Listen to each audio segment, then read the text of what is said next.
என்னை அப்பான்னு கூப்பிடுறது.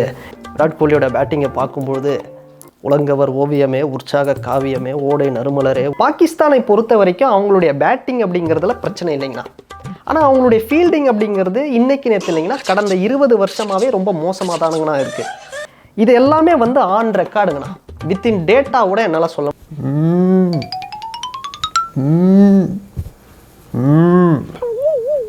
என்று தைரியமாக அனைவருக்கும் முத்தங்கள் கொடுத்து கொண்டு வந்து கொண்டிருக்கிறார். அந்த காட்சியை நம்ம இப்போது பார்க்கலாம். குட்டி பகுதியான விஷயானந்தும் அவர் முன்னால் வந்து கொண்டிருக்கிறார். மக்கள் கூட்டத்தை என்னுடைய தலைவர் தளபதி அவரே வந்து இதை பற்றி வந்து உங்களுக்கு விளக்கம் அளிப்பார். நான் சொல்ல வேண்டிய அவசியம் இல்லை. பிஸி ஆனந்த் அவர்கள் அவருடைய பிஸியான டைமிலும் நம்மளுக்கு பேட்டி கொடுத்துருக்காங்க. மேக்ஸ்வெல் வந்தான் போனா இதெல்லாம் வந்து புனை சுருட்டுக்கள் சார். என்ன சார் வெக்கமா இல்லை உங்களுக்கு? ஒரு பங்களாதேஷ்னா உங்களுக்கு அவ்வளோ இலக்காரமா சார்? சாம்பியன்ஸ் டிராஃபி ஸ்டார்ட் ஆகிறதுக்கு முன்னாடியே உங்க வீட்டு பிள்ளையா நினைச்சு எல்லாரும் என்னை மன்னிச்சிருங்க. ஆரம்பிக்கலாமா? தாக்கிடா தாக் திக் தாக் திக் திக் தாக். டாய், இன்றைய தலைமுறை என்னை அப்பான்னு கூப்பிடுறது எனக்கு ரொம்ப ஆனந்தமாக இருக்கு. ஒவ்வொரு முறையும் விராட் கோலி செஞ்சுரி அடிக்கும்பொழுது அவருடைய பேட்டிங் பர்ஃபார்மன்ஸை பார்க்கும்போது என் மனசில் ஒன்று வரும். ஆனால் அதை நான் சொன்னேன் அப்படின்னா நான் எழுதி வச்சுட்டு பேசுகிறேன், துண்டு சீட்டு இல்லாமல் என்னால் பேச முடியாது அப்படின்னு சொல்லுவாங்க. ஆனால் இன்றைக்கி நான் ஒரு லைவ் பர்ஃபார்மன்ஸ் பண்ண போகிறேன். இதோ பாருங்கள், இந்த துண்டு சீட்டு இதை நான் தூக்கி போட்டுட்டேன். இப்போ நான் சொல்ல போகிறேன். விராட் கோலியோட பேட்டிங்கை பார்க்கும்பொழுது உலங்கவர் ஓவியமே, உற்சாக காவியமே, ஓடை நறுமலரே, உரியவள் பொதுநலமே, அன்பே அமுதே, அழகே இன்பமே, இனிய தென்றலே, பனியே கனியே, பழரச சுவையே, மரகதமணியே, மாணிக்கச் சுடரே, மன்மத விளக்கே என்றெல்லாம் அழைக்க தோன்றது. ஏன் எனக்கு மட்டும் இல்லை, எங்கள் அப்பா யார்? நம்மளுடைய கழகத் தலைவர். அவர் யார்? ஒரு மிகப்பெரிய மக்காமிஷி இல்லையா? அவர் வந்து எப்படிப்பட்ட பிரச்சனையாக இருந்தாலும் லெஃப்ட் ஹேண்டில் ஃபேஸ் பண்ணுற மைக்கேல் ஹசி இல்லையா? அவரும் பார்த்தோம்னா ஒரு மிகப்பெரிய விராட் கோலி வெறியன். அவர் இந்தியாவுக்கு மேட்ச் நடந்துச்சு அப்படின்னா இந்தியா வின்னா அப்படின்னு கேட்க மாட்டார். விராட் கோலி செஞ்சுரி அடித்தாரா அப்படி தான் கேட்பார். ஒரு வகையில் பார்க்கும்பொழுது விராட் கோலியை நானும் ஒன்று தான். எப்படின்னு கேட்குறீங்களா? என்னோடய ஜாதகத்தை எடுத்து பார்த்துட்டு என்னால் ஜெயிக்கவே முடியாது அப்படின்னு சொன்னாங்க. அவரும் அப்படித்தான். ஆர்சிபி ஜெயிக்கவே முடியாது அப்படின்னு வந்து சொல்லிக்கிட்டு இருக்காங்க. ஆனால் அவர் இது வரைக்கும் ஆர்சிபிக்கு 18 சீசனாக 18 தப்பாக சொல்கிறீங்க, 21 சீசன் விளையாடியிருக்கார். அந்த 21 சீசன்லேயுமே அவருடைய விடாமுயற்சி அப்படிங்கிறத நாங்கள் பாராட்டி, எப்போவுமே ஜெயிச்சிட்டே இருக்கிறது மட்டும் வெற்றி இல்லை, தோக்குறதும் ஒரு வெற்றி தான் அப்படின்னு எப்படி நாங்கள் வந்து தோனிக்கு ஒரு பாராட்டு விழா நடத்தணுமோ அதே மாதிரி கோலிக்கு நாங்கள் நிச்சயமாக ஒரு பாராட்டு விழா வந்து நடத்த போகிறோம். அதோட பாகிஸ்தான் கிரிக்கெட் பிளேயர் பாபர் அசாமை விராட் கோலியோடு வந்து கம்பேர் பண்ணுறத நான் வன்மையாக வந்து கண்டிக்கிறேன்.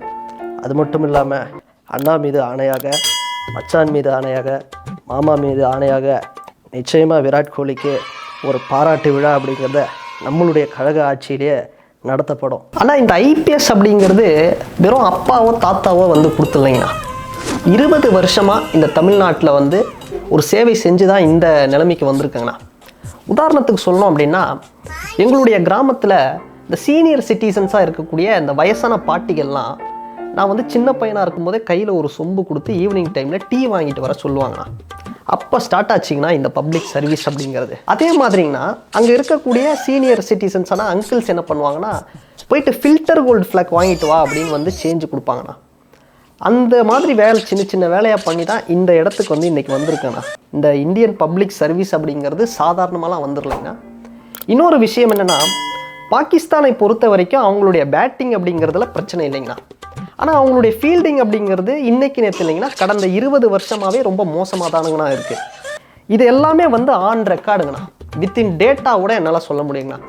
2004 2006 நடந்த இந்தியா வர்சஸ் பாகிஸ்தான் அந்த சீரீஸில் அவங்களுடைய முன்னாள் கேப்டனான இன்சாமா முல்லக் பார்த்தீங்கன்னா நடந்து போய் ரன் அவுட் ஆகிருக்கிறாங்கண்ணா.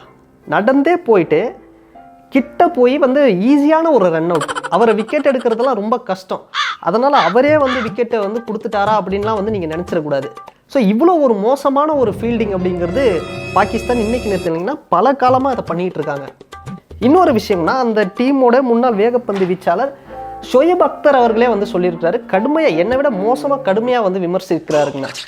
அதனால் உடனே திருவண்ணாமலை வந்து மத கலவரத்தை வந்து ஏற்படுத்துறதுக்காக வந்து இந்த ஒரு கருத்தை வந்து முன்வைக்கிறாரு அப்படின்னு நீங்கள் வந்து தயவுசெய்து சொல்லாதீங்கன்னா. இப்போ இந்த கல்வி பாடத்திட்டத்தில் என்ன பண்ணுறாங்க அப்படின்னா, ஆண்டோனிம்ஸ் அப்படின்னு ஒன்று வரங்கண்ணா. அதாவது ஒரு வார்த்தைக்கு ஆப்போசிட்டாக என்ன அப்படின்னு கொண்டு வர்றதுக்காக பெரும்பாலான என்ன ஆக்ஸ்போர்ட் யூனிவர்சிட்டி மாதிரி பெரிய இடங்கள்லேயே சில இடங்களில் யோசிச்சுட்டு இருக்காங்கண்ணா.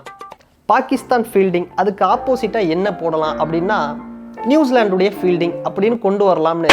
இது நான் சொல்லலைங்கண்ணா, இது வந்து பெரிய பெரிய யூனிவர்சிட்டிஸே வந்து இன்டர்நேஷ்னல் லெவலில் இந்த ஒரு டேர்மை வந்து கொண்டு வரதா ஒரு பேச்சு போயிட்டு இருக்காங்க. அதனால் நான் வந்து தனிப்பட்ட முறையில் பாகிஸ்தானை எந்த ஒரு விமர்சனமும் பண்ணலைங்கண்ணா. New Zealand cricket player Glenn Phillips தான் உண்மையான வீரத்தின் அடையாளம். எப்படி தெரியுமா? எப்படி சொல்லுங்க? தன்னுடைய 2 கைகளை புஜங்களை உயர்த்தி கொண்டு பாயிண்ட் சில்லி திசையில் நின்று எதிரில் இருப்பவன் எப்படிப்பட்ட வீரனாக இருந்தாலும், அது விராட் கோலியாக இருந்தாலும் சரி, இல்லை கிளென் மேக்ஸ்வெல்லாக இருந்தாலும் சரி, அவர்கள் அழிக்கக்கூடிய பந்தை எந்த ஒரு அச்சமும் இன்றி தன்னுடைய கைகளை வைத்து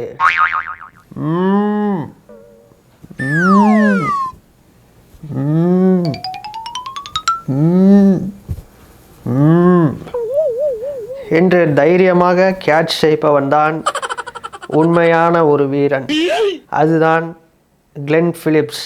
அதற்கு பெயர் தான் உண்மையான வீரம், விவேகம், விசுவாசம், வேதாளம் மற்றும் விடாமுயற்சி. தளபதி அனைவருக்கும் முத்தங்கள் கொடுத்து கொண்டு வந்து கொண்டிருக்கிறார். அந்த காட்சியை நம்ம இப்போது பார்க்கலாம். குட்டி பகுதியான பிசி ஆனந்தும் அவர் முன்னால் வந்து கொண்டிருக்கிறார். மக்கள் கூட்டத்தை பிசி ஆனந்த் மெர்சல் பட பாணியில் வணக்கம் வைத்துக் கொண்டிருக்கிறார். அவங்க கேள்வி கேட்டுட்டு இருக்கிறாங்களே, பத்திரிகையாளர்காரங்க கேள்வி கேட்டுட்டு இருக்கிறாங்களே, நீ பாட்டு குறுக்க போகிற. உங்களுக்கு சுத்தமாக கிரிக்கெட் நாலேஜ் இல்லைன்னு சொல்கிறாங்களே, அதை பற்றி நீங்கள் என்ன நினைக்கிறீங்க? அதாவது எனக்கு கிரிக்கெட் நாலேஜ் இல்லை அப்படின்னு வந்து அவங்க பார்த்தாங்களா, இல்லை யாராவது வந்து சொன்னாங்களா? எனக்கு கிரிக்கெட் நாலேஜ் இருக்குதா இல்லையா அப்படிங்கிறது 2026 உலகக்கோப்பை வரும்போது தெரியும். அடுத்த வருஷம் உலகக்கோப்பைன்னு சொன்னீங்க, அது 50 ஓவரா இல்லை 20 ஓவரா? நீங்கள் எந்த ஓவர் உலகக்கோப்பைன்னு நினச்சி கேட்டிங்களோ அந்த உலகக்கோப்பை தான் நான் சொல்கிறேன். சரி, இப்போ ரீசெண்டாக ஐபிஎல் சாம்பியன்ஸ் ட்ராஃபி போயிட்டு இருக்கு. அதில் வெஸ்ட் இண்டீஸ்க்கும் ஸ்ரீலங்காவுக்கும் மேட்சை எப்படி பார்க்குறீங்க நீங்கள்? அதுதான் சார், அதுதான் அதிகாரப்பூர்வமாக எங்களுடைய தலைவர் தளபதி அவரே வந்து இதை பற்றி வந்து உங்களுக்கு விளக்கம் அளிப்பார். நான் சொல்ல வேண்டிய அவசியம் இல்லை, அவரே சொல்லுவார். நீங்கள் அவர் வாரச்சு நீங்கள் அவர்கிட்ட கேட்டு தெரிஞ்சுக்கலாம். சார், வர 22ஆம் தேதி ஐபிஎல் வர ஸ்டார்ட் ஆகுது. உங்களோட சப்போர்ட் யாருக்கு சார்? ஆர்சிபிக்கா, மும்பைக்கா, சிஎஸ்கேக்கா? சார் அதுதான் சார் நான் தெளிவாக சொல்லிட்டேன். இப்போ தளபதி மேலே தொண்டர்கள்கிட்ட பார்த்து பேசிகிட்டு இருந்துருக்காரு. அவர் கீழே வாரச்சு நீங்கள் அவர்கிட்ட இதை பற்றி கேளுங்க. அவர் வந்து அதிகாரப்பூர்வமாக அறிக்கையின்படி அவரே வந்து வெளியிடுவார். சார், எந்த கேள்வி கேட்டாலும் ஒரே மாதிரியே பதில் சொல்கிறீங்களா சார்? அதுதான் சார், இப்போ தளபதி வாரச்சு நீங்கள் 2வது மாநாடு நாங்கள் இப்போ நடத்துறதுக்கு பிளான் பண்ணியிருக்கிறோம்.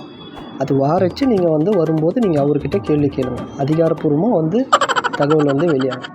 நாங்கள் எந்த டீமுக்கு வந்து ஆதரவு தரலை அப்படிங்கிறத இன்னும் 2 மாதத்தில் தளபதியே வந்து அவரே சொல்லுவார். கடைசியாக ஒரு கேள்வி, டோனி இந்த சீசனாவது ரிட்டையர் ஆகாரா? அதாவது இந்த நடிகருக்கு இதுதான் லாஸ்ட்டு படம், இந்த படத்தோடு அந்த நடிகர் ரேஸுக்கு போயிடுவார். இதெல்லாம் வந்து காலகாலமாக நம்ம கேட்ட கதை தான். அதனால் இப்போ ஆந்திராவில் கூட பார்த்தோம்னா டெப்டி சிஎம் ஆகிட்டு கூட ஒருத்தர் ஷூட்டிங் போயிட்டு நடிச்சுன்னு தான் இருக்கிறாரு. ஸோ அதனால் இது லாஸ்ட்டு சீசனா அப்படின்னு சொல்லிட்டு இருப்பாங்க. நாமளும் வந்து ஒரு சீசனாக இதுதான் லாஸ்ட்டு சீசன் நம்பி டிக்கெட் வாங்கிட்டு போய் பார்த்துட்ருக்குறோம்ல. ஸோ அது எதுவுமே கணிக்க முடியாது. எதுவாக இருந்தாலும் இன்னும் ஒரு 3 மாதத்தில் வந்து நமக்கு தெரிஞ்சிடும். இதை பார்த்து நீங்களே தெரிஞ்சுக்க. பிசி ஆனந்த் அவர்கள் அவருடைய பிஸியான டைமிலும் நம்மளுக்கு பேட்டி கொடுத்துருக்கார். நன்றி, வணக்கம் சார். அதனால் இந்த மேக்ஸ்வெல் வந்தான் போனால் இதெல்லாம் வந்து புனை சுருட்டுக்கள் சார். என்ன சார் வெட்கமாக இல்லை உங்களுக்கு? ஒரு பங்களாதேஷ் டீம் மாட்டினா அந்த டீம் மேலே 350, 400, 450 அடிக்கிறீங்களே. இதுவே ஒரு இந்தியா மேலே அடிக்கிறீங்க. 7 ரனில் அவுட் ஆகிட்டு போனார் சார் மேக்ஸ்வெல். நீங்கள் சொல்கிற அந்த மேக்ஸ்வெல் பங்களாதேஷ் டீம் வந்து பயப்படுறான் சார். ஃபஸ்ட் பேட்டிங்கை வந்து ஆப்போனன்ட் டீமுக்கு கொடுக்கறதுக்கே பயப்படுறான். வர்றவன் போகிறவன்லாம் பவுலரெல்லாம் அடிக்கிறீங்க சார். 50 ரன்னு 100 ரன்னுன்னு வந்து எல்லாரும் அடிக்கிறீங்க. அவன் ஃபஸ்ட் பேட்டிங் எடுத்து 150, 200, 250 ஆல் அவுட் ஆகிட்டு போயிடுறான் சார். ஸ்டேடியமில் புலிக்குட்டி பொம்மையை தூக்கிட்டு நாகினி டான்ஸ் ஆடுறது ஒரு தப்பா? அவனுங்களை போட்டு வர்ற டீம் எல்லாம் வந்து 400 ரன்னு 450 ரன்னு 350ன்னு ஈஸியாக அடிக்கிறீங்களே, வெக்கமாக இல்லை சார்? இதே நீங்கள் வந்து வெயிட்டான பெரிய டீம் கிட்ட அடிப்பீங்களா? பங்களாதேஷ்னா உங்களுக்கு அவ்வளோ இலக்காரமா சார்? சாம்பியன்ஸ் ட்ராஃபி ஸ்டார்ட் ஆகிறதுக்கு முன்னாடியே பங்களாதேஷ் கேப்டன் நாங்கள் தான் கப் அடிப்போம் அப்படின்லாம் சொன்னார். ஆனால் தோத்துட்டு வெளியே போயிட்டாங்க. இந்த தோல்வி ஒரு பங்களாதேஷ் ரசிகராக உங்களை எப்படி சார் பாதிச்சிருக்கு? Get out, it's over, the press meet is over.